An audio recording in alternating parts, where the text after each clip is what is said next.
Assalamualaikum warahmatullahi wabarakatuh. Saya Sista Nidia Aisyah. Dalam video kali ini saya akan membahas tentang klasifikasi data dengan metode Naive Bayes Classifier pada aplikasi RapidMiner.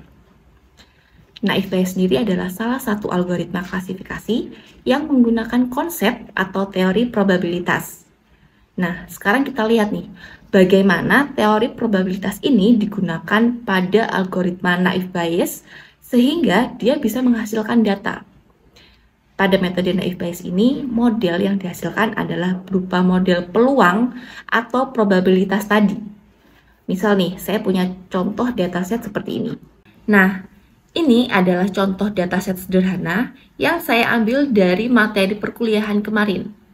Jadi ceritanya kita akan mengklasifikasikan data calon nasabah yang ingin mengajukan KPR di sebuah bank swasta. Nah, kita ingin melihat nih, apakah seseorang ini layak atau bisa diterima sebagai calon nasabah atau bukan, berdasarkan umur, penghasilan, dan BI checkingnya. Jadi, di sini metode Naive Bayes Classifier akan mempelajari pola data dan akan menghasilkan model berupa probabilitas. Nah, kita lihat di sini nih. Kolom keterangan di sebelah paling kanan sendiri itu adalah label ya. Karena ini adalah supervised learning, jadi kita tuh butuh label. Butuh supervisor sebagai pengarah pada proses learningnya. Label keterangan ini nantinya akan mengarahkan setiap datanya berlabel apa? Yes or no. Yes itu artinya orang itu sebagai nasabah yang mengajukan KPR, ataukah no artinya orang itu tuh bukan nasabah yang mengajukan KPR atau tidak layak mendapatkan KPR. Seperti apa sih model yang akan dihasilkan oleh Naive Bayes Classifier? Pertama, kita akan mendapatkan nilai peluang ya pada kolom keterangan, yaitu 4/6. Dapat dari mana? Di situ ada 4 nilai ya dari total 6 data. Kemudian kita juga punya peluang tidak di kolom keterangan, yaitu 2/6, karena hanya ada 2 nilai tidak dari total 6 data tersebut. Kemudian kita juga memiliki probabilitas bersyarat di sini. Probabilitas bersyarat ini kita hitung untuk setiap kolom, setiap atributnya. Nah, seperti contoh di sini. Peluang nilai umur di atas 30 pada kolom umur yang memiliki keterangan ya, yaitu 2/4. Kenapa? Karena pada dataset yang kita miliki ada 2 nilai di atas 30 yang keterangannya bernilai ya. Sehingga probabilitas umur di atas 30 pada keterangan iya adalah 2/4. Nah, dengan cara yang sama kita juga bisa hitung nih probabilitas umur di bawah 30 pada label no, yaitu 1/2. Karena ada hanya 1 nilai umur di bawah 30 pada 2 data no, 2 data tidak. Kemudian kita hitung juga peluang masing-masing untuk kolom, untuk atribut yang lain yang didasarkan pada label keterangan ya atau tidak. Sehingga kita memiliki nilai probabilitas dari hasil learning pada dataset tadi. Nah, jadi kita bisa lihat nih, model yang dihasilkan berupa nilai probabilitas.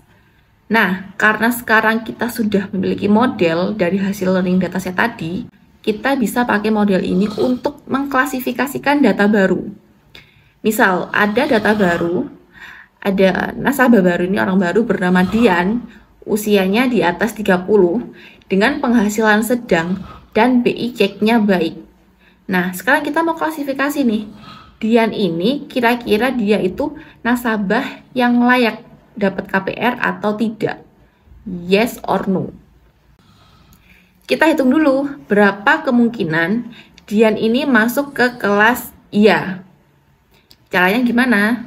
Gini, umur Dian di atas 30, maka kita hitung dulu peluang probabilitas umur di atas 30 pada label ya. Yang mana? Yang ini. Kemudian ini dikalikan probabilitas penghasilannya. Kita lihat Dian ini penghasilannya sedang. Maka kita hitung probabilitas data penghasilan sedang untuk nilai atau label ya. Sama halnya dengan BI checkingnya. Karena dia BI checkingnya baik, maka kita hitung juga probabilitas BI checkingnya pada label ya. Jadi, nilai-nilai ini sudah kita dapatkan pada model hasil learning tadi. Ini adalah probabilitas Dian masuk keterangan ya. Nah, sekarang kita hitung juga bagaimana peluang Dian ini masuk ke kelompok tidak. Caranya sama. Kita hitung dulu peluang umur di atas 30 dengan label tidak, yaitu 1/2. Kemudian kita kalikan dengan probabilitas penghasilan sedang dengan label tidak, yaitu 0/2. Kemudian kita kalikan lagi dengan kriteria ketiga, probabilitas kriteria ketiga yaitu BI checking yang baik dengan label tidak, yaitu 1/2. Kemudian ini kita kalikan probabilitas keseluruhan yang labelnya tidak, yaitu 2/6. Sehingga kita bisa mendapatkan nilai probabilitas kemungkinan si Dian ini masuk ke kelas tidak dengan nilai 0. Berdasarkan perhitungan akhir, maka kita bisa melihat nilai probabilitas pada keterangan atau label iya itu lebih tinggi daripada probabilitas di keterangan tidaknya. Artinya apa? Artinya si Dian ini adalah seorang nasabah, seorang calon nasabah yang memang layak untuk mendapatkan KPR di bank swasta tersebut. Jadi kesimpulannya adalah ya. Oke teman-teman, sekarang kita sudah berhasil membuka aplikasi RapidMiner-nya. Nah, langsung aja kita praktekkan, kita coba bagaimana cara naif Bayes di aplikasi RapidMiner. Nah, sekarang kita mau ambil data, kita pakai data sampel aja. Data sampel dari aplikasi RapidMiner-nya itu sendiri ada di sebelah kiri di bagian repository.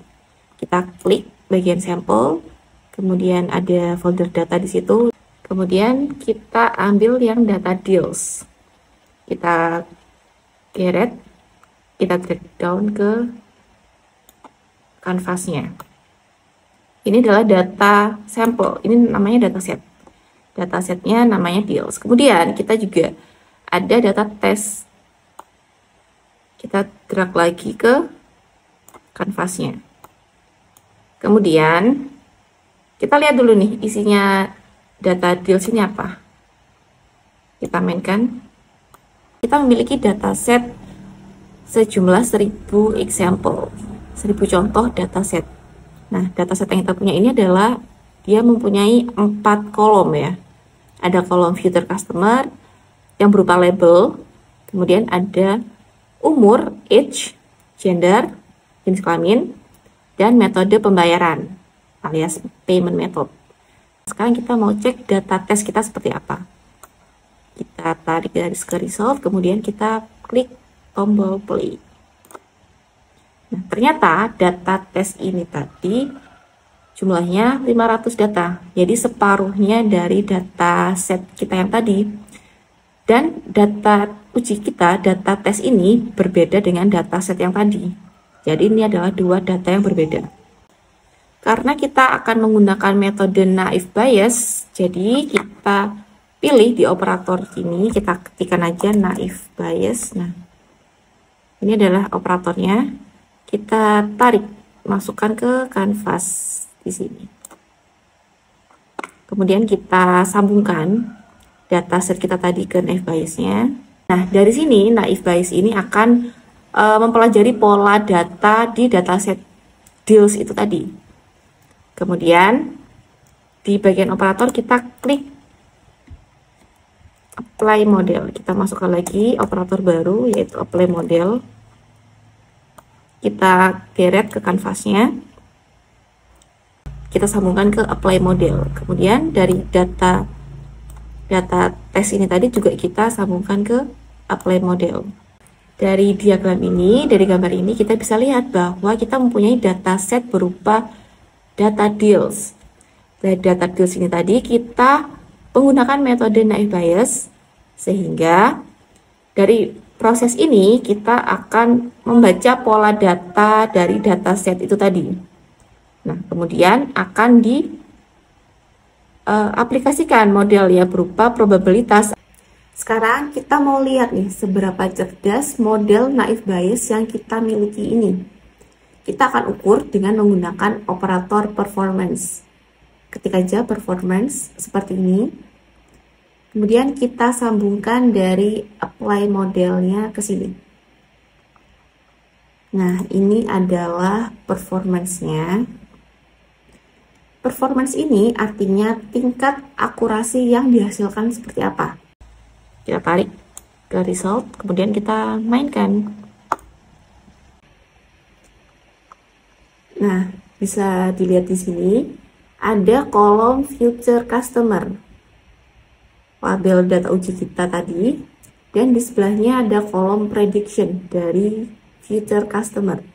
Ini adalah kolom hasil klasifikasi dari naive Bayes. Kita coba lihat data nomor 1. Pada label di data uji kita, dia bernilai yes. Dan ternyata, hasil klasifikasi di naive Bayes juga mengatakan yes. Artinya, jawaban atau klasifikasi dari naive Bayes ini sudah sesuai dengan data uji kita. Semakin banyak data yang cocok, artinya makin pintar naive Bayes-nya. Makin tinggi akurasi yang didapat pada sistem ini. Sedangkan yang kuning ini adalah peluang yes or no-nya tadi. Karena dia peluang yes-nya lebih besar daripada peluang no-nya, maka dia yes. Seperti itu. Jadi, semakin banyak kecocokan antara future customer sama yang prediction, maka semakin bagus juga algoritma naive Bayes ini. Banyak yang cocok ya, kita lihat semua sampai bawah. Jadi sesuai. Nah, kita juga bisa lihat di simple distribution-nya di sini. Data ini memiliki kelas yes sebanyak 0,473 dan kelas no sebanyak 0,527. Nah, sekarang kita mau ngukur nih. Dengan metode naive Bayes ini gimana sih tingkat akuratnya? Tingkat akurasinya itu seperti apa? Maka kita pilih tab performance. Teman-teman bisa dilihat di sini, algoritma naive Bayes yang kita pakai pada data deals ini mencapai akurasi sebesar 92,2%, yang mana artinya akurasi ini sudah tinggi. Kalau sudah tinggi berarti sebagian besar data uji yang kita masukkan tadi berhasil diklasifikasikan dengan benar oleh si naive Bayes classifier ini. Nah, kemudian kalau kita mau lihat seperti apa sih model hasil naive Bayes itu, kita bisa lihat pada bagian simple distribution. Misal untuk age, untuk atribut umur. Pada dataset yang kita pakai ini, nilai pada kolom age ini berupa angka atau numerik. Maka di sini naive Bayes menampilkan nilai min dan standard deviation-nya. Pada yes ada 35,150 dan pada no 55,167. Sekarang kita lihat pada kolom gender. Yang bernilai male, yang laki-laki, itu probabilitasnya pada label yes adalah 0,799 dan gender male pada label no adalah 0,326. Nah, ini adalah model yang dihasilkan dari naive Bayes classifier. Dihitung dengan menggunakan teori peluang atau probabilitas tadi. Jadi, tiap kolom ada nilai probabilitasnya. Demikian pembahasan tentang metode klasifikasi naive Bayes dengan menggunakan aplikasi RapidMiner. Saya Sista Adinda Aisyah. Undur diri. Terima kasih. Wassalamualaikum warahmatullahi wabarakatuh.